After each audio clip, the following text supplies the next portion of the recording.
one of the things about my freshmen is when they come to school, they have a lot of perceptions and anticipations about what their behavior should be like and what college should be.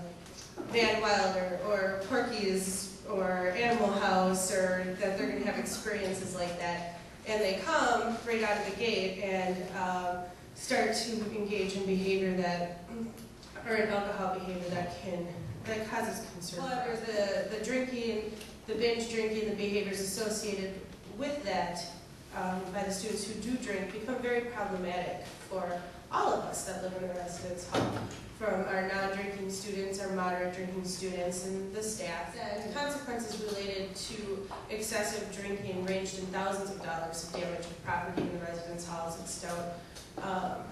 Our staff handled, my staff specifically last year, handled alcohol-related incidences in the home this morning, Friday morning, and we had cups all over, we had door decks torn off the door.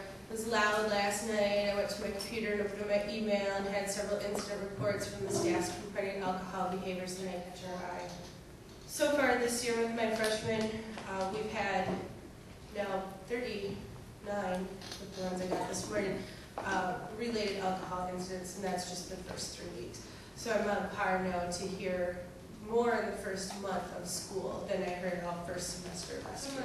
Some of my growing concerns over the last few years concerning the alcohol use by my students seem particularly less capable of being able to make decisions for themselves. They are less capable of problem solving. They're less capable of taking responsibility for their behaviors, which also then leads in turn to some of the issues that we have throughout. Our freshmen are particularly susceptible to excess drinking because they think that's what you do. And they see it on TV, and they see it in music, and that's what they think, and they come ready to do it. Amy has a very unique perspective because she lives in the residence hall with the students. And so she sees firsthand some of the impacts of some of the hazardous alcohol use that we've been talking about. When students come to college, this is the message that they are receiving, and this is the example of the culture that they expect. You'll see that this video portrayed a great deal of drinking, sex, and overall fun. There are no negative consequences, only a good time.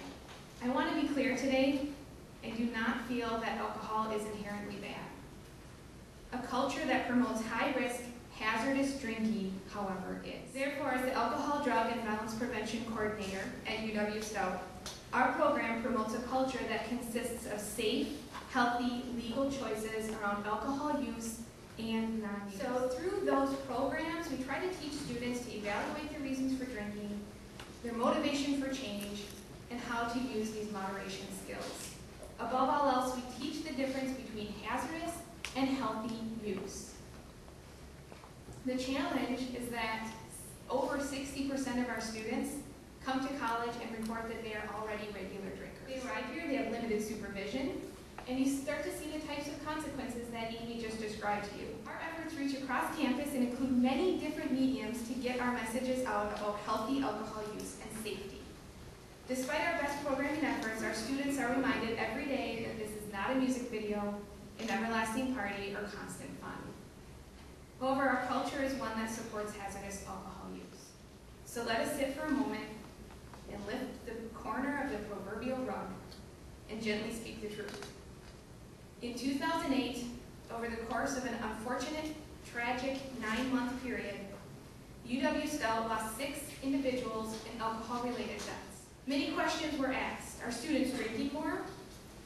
Not necessarily. Differently, we've seen a dangerous shift from beer to hard liquor. What is the university's role and responsibility, and what is the community's role and responsibility to protect our young men and women? So what do? We do not place blame. We be supportive. And we make the choice to be part of the solution. We choose to take a stand on hazardous, unhealthy, and unsafe alcohol use. And I choose to encourage our youth to do the same. I invite you to join me in this journey. Thank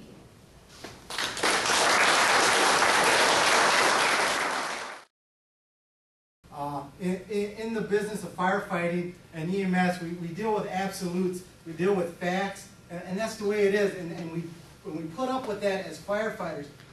In our profession, people don't ever ask me, how are you doing, how do you feel? They always think that's your job. You know, your job is when 911 calls, you come and help us, you come and save us, you do whatever you have to do, end of story. Just to briefly talk to you before we get going, and I can feel it. I don't know the saying, but I can feel it right here, watching you know, going to one extreme. I was watching, Amber did a really nice job with that video, and it was really catchy, that music, and I even had my fingers snapping. That's a catchy tune, you know, a house party, that's the way it is. But it wasn't that long ago, about a year ago, when Lieutenant Simpson and I were called to the very same thing, house party just like that, beautiful. Everyone's drinking, everyone's partying. A 21-year-old, for some reason, around 1 o'clock at night, decided to pull out a 9mm handgun and put it to his right temple and squeeze the trigger. His roommates, they were, of course, all drinking. I'm sure they had more than one or two, right? Did not know what happened until about 10 or 11 o'clock the next morning when they were trying to wake him up. They break down his door and see their best friend there bleeding out. They call 911. We show up. Obviously, we know that he's dead. He's not going to, we were not going to be able to resuscitate him. But what we were thinking is maybe we can salvage some organs off him. So we do what we have to do and transfer him to the hospital. And that is a perspective that nobody knows here. No, as community members, you're not in the business of doing what Dunn County Partnership for Youth asked us to be members of the Plunge.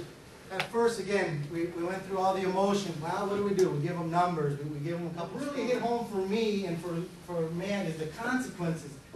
What is the consequences that this high-risk alcohol consumption is in our end, not for the city of Menomonie, but as firefighters. And that is where I'm hoping to steer you as far as solutions or get you something to think about. Again, UW Stout, vast majority of the calls we get to UW Stout is an unconscious. That is exactly how it gets toned out. Unconscious, male, female, whatever. We show a lot of times people might say, hey, you guys are really upset, you know, because we woke you up, right?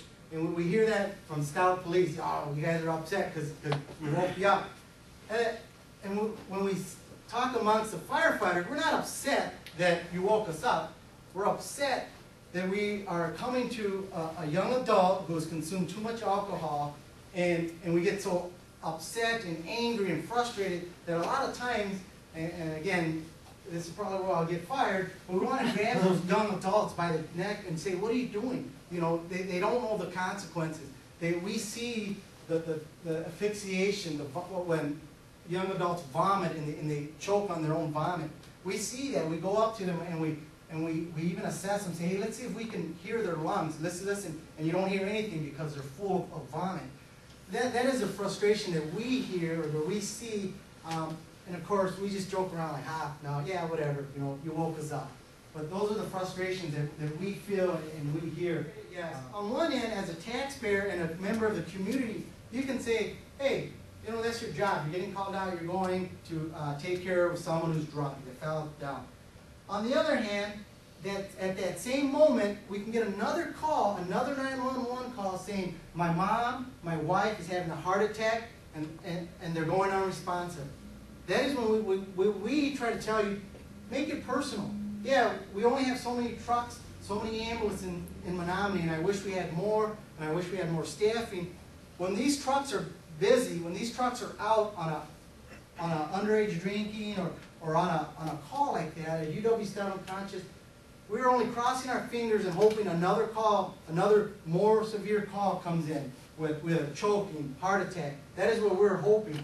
Because I guarantee it, as a taxpayer, if that is your loved one that is having that heart attack and is sweating and is grabbing you by the hands and I need help, you're going to be mad as hell when 15 minutes later that ambulance shows up. We've seen it all the time.